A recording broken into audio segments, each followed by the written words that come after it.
Hi friends, இந்த video நம்ம என்ன பார்க்க போகிறோம்னா South Africa vs New Zealand semifinal 2 ICC champions ட்ராஃபியோட செகண்ட் செமிஃபைனல். இது பாகிஸ்தானில் தான் நடக்குது, லாகூரில்.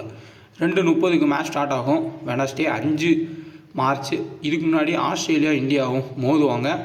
சப்போஸ் அதில் யார் வின் பண்ணுறாங்களோ அதை பொறுத்து தான் வந்து ஃபைனல் எங்கே ப்ளே பண்ணுறதுன்றதை முடிவு பண்ணுவாங்க.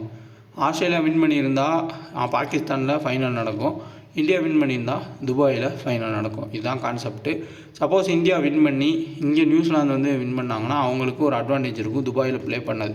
சவுத் ஆஃப்ரிக்கா ஃப்ரெஷ்ஷாக வந்து ஆடுவாங்க. Already south Africa final women's T20 ஃபைனலில் வந்து தோத்துட்டே இருக்காங்க. ஸோ பார்ப்போம் யார் வந்து ஃபைனல் வராங்கன்றது.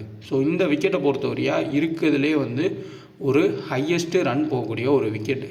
நடந்த மேக்ஸிமம் மேட்சஸில் சேஸ் பண்ண டீம் ஜெயிச்சிருக்காங்க. அந்தளவுக்கு பேட்டிங்க்கு ரொம்பவுமே ஹெல்ப்ஃபுல்லான ஒரு விக்கெட்டாக இருந்திருக்கு. அதிரடியாக வந்து எல்லா பேட்டர்ஸுமே ஆடிருக்காங்க. இனிஷியலாக அந்த ஸ்விங்கில் அவுட் ஆனாலும் அதுக்கப்புறம் மிடில் ஆர்டர் பேட்டர்ஸு ஸ்டெடி பண்ணி கொண்டு போயிருக்காங்க. இதே கிரவுண்டில் இந்த மேட்ச் நடக்கிறதுக்கு முன்னாடி வரையும் கொஞ்சம் ரெயின் இருந்துச்சு. இந்த மேட்ச் நடக்கிற March 5 full and full heat தான். மழை பெய்யறதுக்கான வாய்ப்பே கிடையாது. ஃபுல் மேட்ச்மே வந்து நடக்கும். ஃபேப்லோன் ஆப்பை இன்ஸ்டால் பண்ணிக்கங்க. டிஸ்கிரிப்ஷன் லிங்க் இருக்குது. டெலகிராம்லேயும் கன்சிஸ்டண்ட்டாக நான் வின்னிங்கிறது போஸ்ட் பண்ணிட்டு தான் இருக்கேன். 2K டக்குன்னு ரெஃபரோட பயன்படுத்திக்கோங்க. போனஸ் கொடுப்பாங்க, அதை யூஸ் பண்ணிக்கோங்க. போனஸ் உங்கள்கிட்ட நிறையா இருந்துச்சு அப்படின்னா அது ரொம்ப ரொம்ப useful. Small league head 4 head 3 நீங்கள் ப்ளே பண்ணுறப்போ 10% வரைக்கும் யூஸ் பண்ணிக்கலாம். அதுவே நீங்கள் உங்களோட அமௌண்ட் இன்க்ரீஸ் பண்ணி ப்ளே பண்ணுறப்போ போனஸ்லேயே நீங்கள் நிறைய அமௌண்ட் வந்து யூஸ் பண்ணி ப்ளே பண்ணுற மாதிரி இருக்கும். ஒரு 15 கான்டெஸ்ட் ஜாயின் பண்ணுறீங்க அப்படின்னா ஓரளவுக்கு சுமாரான டீமுக்கே நிறையா கான்டெஸ்ட் வந்து வின் பண்ண முடியும். அந்த மாதிரி ஒரு ஆப் தான் Fab11. ஸோ டெலகிராமில் நீங்கள் செக் பண்ணி பார்த்தாலே உங்களுக்கு வந்து அது கிளியர் கட்டாக புரியும். ஸோ டிஸ்கிரிப்ஷன் லிங்க் இருக்குது, டெலகிராமில் லிங்க் இருக்குது. 2K டக்குன்னு ரெஃபரோட பயன்படுத்தி இன்ஸ்டால் பண்ணிக்கோங்க. இப்போது நம்ம ஐசிசி சாம்பியன்ஸ் ட்ராஃபியோட செமிஃபைனல் 2 பார்ப்போம். India Australia first semi-final, New Zealand south Africa second semi-final. இங்கே நடந்த கடைசி 2 மேட்ச்க்கான ஸ்கோர் கார்டு வந்து பார்த்துடலாம். அதில் Ibrahim Zadran 177, Josh Inglis 120, Ben Duckett 165. இந்த 3ஐயும் நீங்கள் கால்குலேட் பண்ணுங்கள். நாளையுமே ஜோ ரூட்டு ஒரு 100. ஸோ கிட்டத்தட்ட பேட்டர்ஸுக்கு ரொம்ப ரொம்ப அட்வான்டேஜான ஒரு விக்கெட்டு. யார் வேணால் வந்து ஹிட் பண்ண முடியும். அந்த மாதிரி ஒரு பிச்சு தான். ஓமர் ஜாய் 5 விக்கெட் எடுத்தாலும் ப்ரெஷரில் ரொம்ப அதிரடி ஆட போய் விக்கெட்ஸை கொடுத்தாங்க. ஸோ ஸ்பின்னர்ஸ்க்கு ஹெல்ப்பு லைட்டாக கிடச்சிருக்கு. அதுவும் எப்படின்னா அடிக்க போய் தான் விக்கெட்டு கொடுத்துருக்காங்க.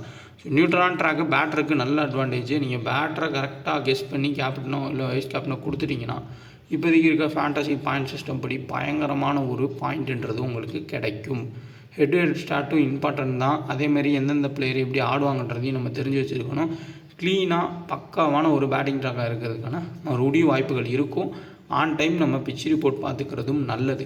ஸோ இங்கே நடக்கிற மேட்ச்சு இதுக்கு முன்னாடி நடந்திருக்க match. So full and full வந்து நம்ம கம்பேர் பண்ணிக்கலாம். ஸோ இங்கே நடந்த 2 மேட்சுக்கான ஸ்கோர் கார்டு இதுதான். அடுத்து நடக்க போகிற மேட்ச் சவுத் ஆஃப்ரிக்கா நியூசிலாந்து. அந்த மேட்சுக்கான பிச் ரிப்போர்ட்டை ஆன் டைம் நம்ம வந்து பார்க்கலாம். நீங்களே பாருங்கள், 351, 356, 325, 317 அந்த அளவுக்கு வந்து லாகூரில் உங்களுக்கு ரன்ஸுன்றது போயிருக்கு. இனிஷியல் ஸ்விங்கு மட்டும் கொஞ்சம் இருக்கும். அதிலேருந்து தப்பிச்சிட்டாங்க அப்படின்னா பேட்டர்ஸு பெரிய ஸ்கோருன்றது போவாங்க. அது நம்ம மேட்ச் பார்க்குறப்பே நமக்கு வந்து புரியும். பட் ஃபஸ்ட் பால் பண்ணுற டீமோட மெயினான விக்கெட் டேக்கிங் மீடியம் ஃபீஸருக்கு ஹெல்ப் கிடைக்கிது. விக்கெட் எடுத்திருக்காங்க. எக்ஸாம்பிளாக ரபாடா, மேட் ஹென்ரி 2 பேர் எடுத்துக்கலாம். 2 டீம்லேயும் மார்க்கோ ஆன்சன் கூட எடுத்துக்கலாம். 3 பேருக்கு ஓரளவுக்கு விக்கெட் கிடைக்க சான்ஸ்ன்றது இருக்கும். அதையும் நீங்கள் நோட் பண்ணிக்கோங்க.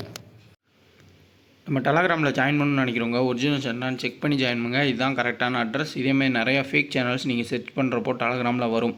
அதேமாதிரி டெலகிராமில் இந்த சேனலில் ஜாயின் பண்ணுங்கள், அந்த சேனலில் ஜாயின் பண்ணுங்கிற மாதிரி கீழே ஒரு ஆட் மாதிரி வரும். நம்ம போஸ்ட் போட்டால் அதை வந்து யாரும் கிளிக் பண்ணாதீங்க. அது டெலகிராமாக கொடுக்குறது தான், நம்ம கொடுக்குறது இல்லை.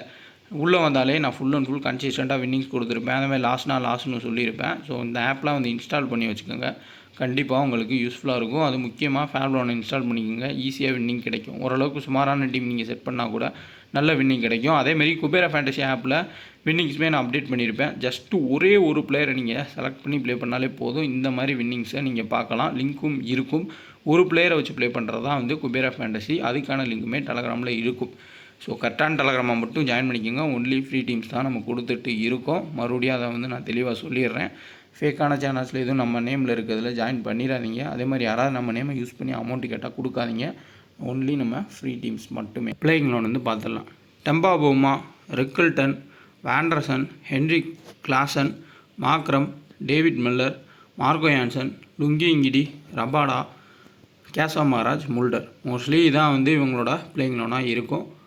நியூசிலாந்தோட பிளேயிங் லோனாக வில் எங்கே பெஞ்சில் வச்சுட்டு ரச்சின் ரவீந்திரா, அடுத்த Conway, Kane Williamson, next Tom Latham, Daryl Mitchell, Glenn Phillips, அடுத்தா வந்து பிரேஸ்வெல், வில்லியம் ஓராக், அடுத்தா Jamieson, Matt Henry, Mitchell Santner. இதுதான் இவங்களோட பிளேயிங் லோனாக இருக்கும். அதே துபாய் கண்டிஷன்ஸ்க்கு வந்தால் இன்னும் எக்ஸ்ட்ரா ஒரு ஸ்பின்னரோ இல்லை ஏதாவது ஒரு ஸ்ட்ராட்டஜியோ யூஸ் பண்ணுவாங்க வின் பண்ணாங்கன்னா. பட் பாகிஸ்தானில் நடக்கிறப்போ மீடியம் பேசர்ஸாக அதிகமாக எடுத்துகிட்டு போகிறது நம்ம இந்த டோர்னமெண்ட் ஃபுல்லாகவே பார்த்துட்டு தான் இருக்கும்.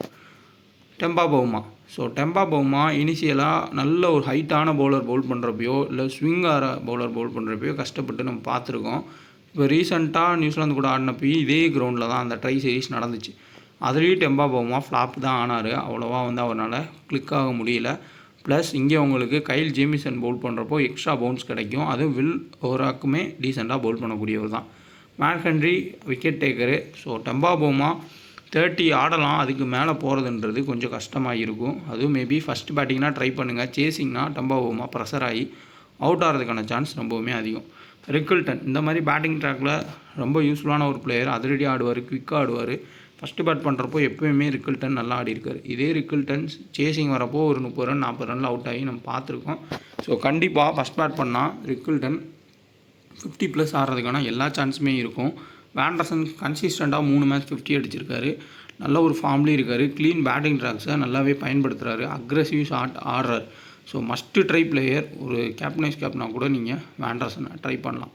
ஹென்ரி கிளாசன் இந்த மாதிரி விக்கெட்ஸில் சூப்பராக ஆடக்கூடிய ஒரு பிளேயர். அதை போன மேட்ச்மே வந்து எப்படி ப்ளே பண்ணணுன்னு காமிச்சார். சேசிங்லுமே நல்லா ஆனார். ஹென்ரி கிளாசனோட அட்வான்டேஜ்னு பார்த்தோம்னா விக்கெட் கீப்பிங் பாயிண்ட்ஸுன்றது கிடைக்கும். ப்ளஸ் 2 6 அடித்தா கூட பெரிய ரன்ஸ் போயிடுவார். ஏர்லியாக டக் அவுட் ஆகிறதுக்கான வாய்ப்புகள் குறைவு. இவங்க மிடில் ஸ்பின்னர்ஸை வச்சு தான் ரொட்டேட் பண்ணுவாங்க. கிளென் பிலிப்ஸு, பிரேஸ்வெல், அதுக்கப்புறம் சாண்ட்னர்னு ரச்சின் ரவீந்திரா தேவைப்பட்டால் பவுல் பண்ணலாம். அப்போது ஹென்ரி கிளாசன் கண்டிப்பாக ஸ்பின்னர்ஸை நல்லா ஆடக்கூடிய ஒரு பிளேயர். டீசெண்டான ஃபார்முக்கு திரும்பி இருக்கார். ஒரு பெஸ்ட்டு கேப்டனைஸ் கேப்னா கூட நம்ம வந்து பார்க்கலாம். எடல் மாக்ரமு. ஸோ ஃபஸ்ட்டு பேட்டிங்கில் நல்லா ஆடக்கூடிய பிளேயர். கண்டிப்பாக அந்த மிடில் வந்து ஹிட் பண்ணுவார். சேசிங்கில் ப்ரெஷர் ஆகி சவுத் ஆஃப்ரிக்கா T20லேயே நீங்கள் ரீசெண்டாக பார்த்தீங்கன்னா சேசிங்கில் ஃப்ளாப் ஆகிருக்காரு. ப்ளஸ் டெம்பா பவுமா வந்தார்னா அவருக்கு பவுலிங்கும் கொடுக்க மாட்டார். 5 பவுலரோட தான் இவங்க ப்ளே பண்ணுவாங்க. 5 பவுலர் மட்டும் தான் பவுல் பண்ணுவாங்க. டேவிட் மில்லர் சேசிங்கில் மட்டும் எடுத்துக்கலாம். டேவிட் மில்லர் கன்சிஸ்டண்ட்டாக சேசிங்கில் நல்லா பர்ஃபார்மன்ஸ் கொடுத்துருக்காரு ப்ரெஷர் மேட்சஸில். அதே இது ஃபஸ்ட்டு பேட்டிங்கில் பெரிய லெவலில் அவர் ஆடினது இல்லை. சப்போஸ் டாப்பில் நின்றுட்டாங்க அப்படின்னா டேவிட் மில்லருக்கு பேட்டிங் கிடைக்காம கூட போகலாம். பட் இருந்தாலும் நல்ல பேட்டிங் விக்கெட்டுன்றதுனால ஒரு லோ பர்சன்டேஜ் பிக்காக நம்ம பார்க்கலாம். சேஃப் டபுள் ஆப்ஷன் கேப்டனில் மார்கோ யான்சன், முல்டரை நம்ம பார்க்கலாம். 10 ஓவர் வீசுகிறாங்க. ப்ளஸ் பேட்டிங் வந்தாலும் ஒரு 15+ ரன்ஸ் வந்து ஆட முடியும். ஸோ சேஃபஸ்ட் ஆப்ஷன்ஸாக நம்ம first or second Marco Jansen, முல்டரையும் கன்சிடர் பண்ணலாம். லோ பர்சன்டேஜ் ட்ரம்ப் கார்ட் பிக்ஸில் கண்டிப்பாக டேவிட் மில்லர், கேசவ் மகாராஜ் எதுக்காண்டி சொல்கிறேன்னா, இந்த கிரவுண்டில் இப்போ சப்போஸ் ஃபஸ்ட்டு பேட் பண்ணி சவுத் ஆஃப்ரிக்கா வந்து ஒரு 340+ வந்து ஆடிட்டாங்கன்னா கண்டிப்பாக அதுக்கப்புறம் வந்து சேஸ் பண்ணுறப்போ கேசவ் மகாராஜை அட்டாக் பண்ண போவாங்க. அப்போ விக்கெட்ஸ் விடலாம். ஆல்ரெடி கேசவ் மகாராஜ் ஹெட்டில் 4 விக்கெட் எடுத்திருக்காரு நியூசிலாந்துக்கு எதிராக. Rabada first or second minimum 2 விக்கெட்டும், லுங்கி இங்கிடி 1 விக்கெட் தான் எடுக்கிறாரு. அதுக்கு மேலே அவரால் விக்கெட் எடுக்க முடியல. விக்கெட் டேக்கிங் எல்லாமே முல்டர், மார்கோ யான்சன், அடுத்த ரபாடாக்கு தான் போகுது. கேசவ் மகாராஜுமே ரொம்ப ரிஸ்க் தான். அதுவும் செகண்ட் பவுல் பண்ணால் மட்டும் ட்ரை பண்ணுங்கள். ஃபஸ்ட்டு பவுல் பண்ணால் நம்ம ட்ரை பண்ண வேண்டாம். மீதி விக்கெட் டேக்கிங் லக்குன்றது மார்கோ யான்சன், முல்டரு, ரபாடாக்கு தான் கிடைக்கிது. மாக்ரம் ஓவர் போட போகிறது இல்லை. ஸோ சேஃப் கேப்டன் சாய்ஸ் எல்லாமே நான் நெக்ஸ்ட்டு ஷோ பண்ணுறேன். டெத்தில் பவுல் பண்ணுறது கண்டிப்பாக மார்கோ யான்சனும் ரபாடா தான் டெத்தில் பவுல் பண்ணுவாங்க. முல்டர் தரமான ஃபார்மில் இருக்கார். எல்லா மேட்சுமே வந்து விக்கெட் எடுத்திருக்காரு. ப்ளஸ் 30+ ரன்ஸாவது சான்ஸ் கிடைக்கிறப்பெல்லாம் அடிச்சிருக்காரு. ட்ரை சீரீஸ்லேயும் ஒரு 60 ரன் நியூசிலாந்துக்கு எதிராக ஆடி இருக்காரு முல்டரு. ஸோ மிகப்பெரிய ஒரு key player, double option player. Pick பண்ணிக்கிறது ரொம்ப ரொம்ப ரொம்ப யூஸ்ஃபுல்லான ஒரு ஆப்ஷனாக இருக்கும். க்ளீன் பேட்டிங் ட்ராக்காக இருக்கும். கண்டிப்பாக Rickelton, வாண்டர்சன், Henry Klaasen key batters குவிக்காக அடித்து நிறையா பாயிண்ட்ஸ் போகலாம். சப்போஸ் ஏர்லி விக்கெட்ஸ் போகுது செகண்ட் பேட்டிங்கில் எப்படியும் ரிக்கில்டன் ஒரு 30 ரன் 20 ரன் அவுட் ஆகிறாரு. அதேமாதிரி டெம்பா பவுமாவும் ஏர்லி அவுட் ஆகிறத நம்ம பார்த்துருக்கோம். அப்போ டேவிட் மில்லருக்கு சான்ஸ் கிடச்சிச்சின்னா இப்போதைக்கு இருக்க ஃபேண்டசி பாயிண்ட் சிஸ்டம் படி டேவிட் மில்லரும் கிளிக் ஆனார்னா நமக்கு நிறையா பாயிண்ட்ஸ் கொடுப்பாரு. ஸோ கிராண்ட் லீக்கில் must try player David Miller.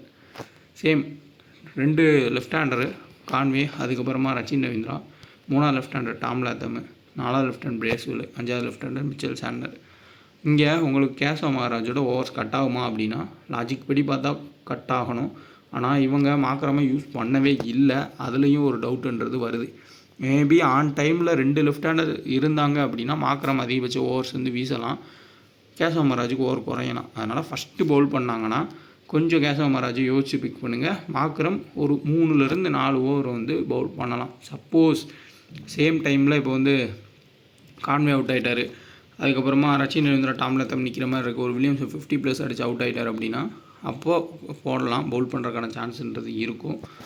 So இந்த சைடில் கான்வே சேசிங்கில் இப்போ இதே கிரவுண்டில் நல்லா ஆடிருக்காரு. அதேமாதிரி ஃபஸ்ட்டு பேட்டிங்கில் எந்த கிரவுண்டுனாலும் கான்வே கொஞ்சம் தடுமாறி நம்ம பார்த்துருக்கோம். ஸோ சேஸ் பண்ணுறப்போ டீசெண்டாக ஆடுற கான்வே ஃபஸ்ட் பேட் பண்ணுறப்போ ரீசெண்ட் டைம்ஸில் தடுமாறி இருக்கார். ரச்சின் ரவீந்திரா 1 or 2 ஓவர்ஸ் வீசலாம். அதேமாதிரி பேட்டிங்கில் ஒரு 25 ரன் குயிக்காக அடிக்கிறதுக்கான எல்லா முயற்சியுமே எடுப்பார். கெயின் வில்லியம்சன் கேம் எடுத்துகிட்டு போகக்கூடிய பிளேயர், இம்பார்ட்டன்ட் பிளேயர், மினிமம் பெரிய மேட்சஸில் 40+ ஆடக்கூடிய ஒரு பிளேயர். சேசிங்னா 2 பேருமே best captain choice. Kane Williamson first பேட்டிங்னாலும் பெட்டரான ஒரு சாய்ஸ். டாம் லாத்தம் அந்த சைடில் ரிஸ்க் எடுக்கணும்னு நினைக்கிறவங்க ரிக்கில்டன் ஹென்ரி கிளாசனுக்கு பதிலாகவோ இல்லை எக்ஸ்ட்ரா ஒரு பேட்டரை நீங்கள் எடுக்கணும்னு நினச்சா எடுத்துக்கோங்க. ஏன்னா குவாலிட்டி ஸ்பின் பவுல் பண்ணால் அவுட் ஆகக்கூடிய பிளேயர் தான். உங்களுக்கு சவுத் ஆஃப்ரிக்காவில் குவாலிட்டி ஸ்பின் கிடையாது. கேசவ மகாராஜ் லெஃப்ட் ஆர்ம் ஆர்த்தடாக்ஸு கண்டிப்பாக உங்களுக்கு டாம் லத்தம் அதை ஈஸியாக ஆடிடுவார். ஆஃப் பிரேக்கு மாக்ரம் பவுல் பண்ணாலும் அந்தளவுக்கு வந்து கஷ்டப்படக்கூடிய ஸ்பின்னர்லாம் அவர் இல்லை. ஸோ மினிமம் ஒரு 2 ஸ்டெம்பிட்டோ ஒரு கேட்ச் பிடிச்சா கூட டாம் லத்தம் ஒரு 25 ரன் ஆடலாம். ரொம்ப லோ பர்சன்டேஜ் பிக்காக இருப்பார். டேவிட் மில்லர் மாதிரி இவரையும் ஒரு ரிஸ்கி ஆப்ஷனாக நீங்கள் ட்ரை பண்ணலாம். டேரல் மிச்சரோட ஃபார்ம் ரொம்ப குறைவாக தான் இருக்குது. ஆனால் ரொம்ப ட்ரிக்கியான கண்டிஷன்ஸில் தான் அவர் மோசமாடுவார். பட் நல்ல பேட்டிங் ட்ராக்கு, ஃப்ளாட் ட்ராக்னால் டக்குன்னு 6-4ன்னு அடிச்சிருவார். இந்த விக்கெட்டுக்கு நல்ல பிளேயர் தான் வந்து உங்களுக்கு Daryl Mitchell. Glenn Phillips so catch ஒரு 2 கேட்ச் பிடிக்கிறாரு. பவுலிங் தேவைப்பட்டால் பவுல் பண்ணலாம். பேட்டிங்கில் ஃபஸ்ட்டு பேட் பண்ணார்னா ஒரு டீசனான ஒரு பிக்கு. செகண்ட் பேட்டிங்கோட நீங்கள் கிளென் பிலிப்ஸை ஃபஸ்ட்டு பேட்டிங் ட்ரை பண்ணுங்கள். ஒரு 200 ரன்னுக்கு மேலே இவங்க அடிச்சிட்டா கூட லாஸ்ட் ஒரு 5-6 ஓவரில் கிளென் பிலிப்ஸ் குயிக்காக அடிக்க பார்ப்பார். டீசனான பிளேயர். மைக்கேல் பிரஸ்வெல் மினிமம் ஒரு விக்கெட்டு ஃபஸ்ட்டு பேட் பண்ணால் மினிமம் ஒரு 20 ரன் ப்ளஸ் ஆடலாம். அதேமாதிரி மிச்சல் சாண்டர் செகண்ட் பவுல் பண்ணால் முக்கியமான ஒரு பிளேயர். செகண்ட் பவுலிங்கில் தான் ஒரு 2+ விக்கெட்ஸ்னு எடுத்திருக்காரு. ஃபஸ்ட்டு பவுலிங்கில் குறைவான விக்கெட் தான். ஆனால் இந்த இப்போ ரீசன்ட் ஃபார்ம் படி அவர் பேட்டிங்கில் ஒரு 15 ரன்னோ இல்லை பவுலிங்கில் ஒரு விக்கெட்டோ ஏதோ ஒன்று பண்ணுறாரு. மினிமம் ஒரு 40 பாயிண்ட்ன்ற மாதிரி நமக்கு ஃபேண்டசி பாயிண்ட்ஸ் கொடுக்குறாரு. Matt Henry consistent wicket taker. Kyle Jamieson tight bowl பண்ணுறாரு, பட் விக்கெட் எடுக்க முடியல. வில்லோராக்கு ஸோ ஃபஸ்ட் பவுல் பண்ணால் இம்பார்ட்டன்ட் பிளேயர். ஒரு 2 விக்கெட் வரையும் எடுக்கிறதுக்கான சான்ஸ்ன்றது இருக்கும். மேட் ஹென்ரி கண்டினியூவாக அந்த இனிஷியல் பவர் பிளேலையும் அப்புறம் டெத்லேயும் விக்கெட் எடுக்கிறாரு. ஸோ ஒரு விக்கெட்டாச்சும் மினிமம் எடுத்துறாரு. மேக்ஸிமம் போன மேட்ச் பார்த்தீங்கன்னா 5 விக்கெட் வரையும் எடுத்தார். ஸோ ரொம்ப ஃபார்மில் இருக்கக்கூடிய நியூசிலாந்தோட மெயின் பவுலராகவே இருக்கார் மேட் ஹென்ரி. கிராண்ட் லீக்ஸில் கூட நீங்கள் கேப்டன் சாய்ஸாக ட்ரை பண்ணலாம். சேம் ரிக்கில்டன், அதுக்கப்புறம் டேவிட் மில்லர், இது எல்லாருமே ரைட் ஹேண்டர் தான். மிச்சல் சாண்டர் தான் முக்கியமான ஸ்பின்னரு. செகண்ட் பவுல் பண்ணால் கிராண்ட் லீக்கில் மிச்சல் சாண்டர் கூட கேப்டன் ட்ரை பண்ணுங்கள். அதேமாதிரி கிளென் பிலிப்ஸோட ஓவர்ஸ் குறையும். ரச்சின் ரவீந்திராவுக்கு ஓவர்ஸ் அதிகமாக கொடுப்பாங்க. ஏன்னா லெஃப்ட் ஹேண்டர் இல்லாதப்போ கன்சிஸ்டண்ட்டாக ரைட் ஹேண்டர்ஸ் வந்தாங்க அப்படின்னா உங்களுக்கு ரச்சின் ரவீந்திராவோட ஓவர்ஸ் தான் இன்க்ரீஸ் ஆகும். போன மேட்ச்மே சொல்லியிருப்பேன். அதே மாதிரி ரச்சின் ரவீந்திரா ஒரு விக்கெட்டுமே எடுத்தார். பேட்டிங் மட்டும் கொஞ்சம் கிளிக்காக இருந்தார்னா ஈஸியாக 70-80 ஃபேண்டசி பாயிண்ட்ஸ் தாண்டி போயிருப்பார். பட் ஏர்லி அவுட் ஆனதை நம்ம பார்த்தோம். அவர் ஓரளவுக்கு பெரிய மேட்சஸில் பொறுப்போடு ஆடக்கூடிய ஒரு பிளேயர் தான். கண்டிப்பாக ஃபஸ்ட் பேட் பண்ணால் கூட ரச்சின் ரவீந்திரா 25-30 ரன் வந்து தாண்டலாம். கான்வே வில்லியம்சன் செகண்ட் பேட் பண்ணால் சேஸை நோக்கி எடுத்துகிட்டு போகிறதுக்கான வாய்ப்புகள் இருக்கும். ரொம்ப கடுமையான ஸ்பின் அட்டாக் இல்லை சவுத் ஆஃப்ரிக்கா தரப்பில். அப்படி இருந்தால் தான் வந்து நியூசிலாந்து ரொம்ப கஷ்டப்படுவாங்க. ஃபுல் அண்ட் ஃபுல் மீடியம் பேஸை நம்பி இருக்கிறதுனால ஓரளவுக்கு ரொட்டேட் பண்ணி எடுத்துகிட்டு போயிடுவாங்க. கேமை க்ளோஸ் மேட்சாக தான் போகும். டபுள் ஆப்ஷன்ஸில் மார்க்கோ யான்சன், முல்டர், அடுத்தா பிரேஸ்வெல், மிச்சல் சாண்டர் நம்ம எடுக்கலாம். எடல் மாக்ரமும் சொல்ல முடியாது, ஏன்னா 2 ஓவர் போடுறதே பெரிய இதாக இருக்குது. அதேமாதிரி கிளென் பிலிப்ஸுமே டவுட்டு தான் டபுள் ஆப்ஷன்ஸில். இவங்க தான் வந்து பர்ஃபெக்டான டபுள் ஆப்ஷன்ஸ்.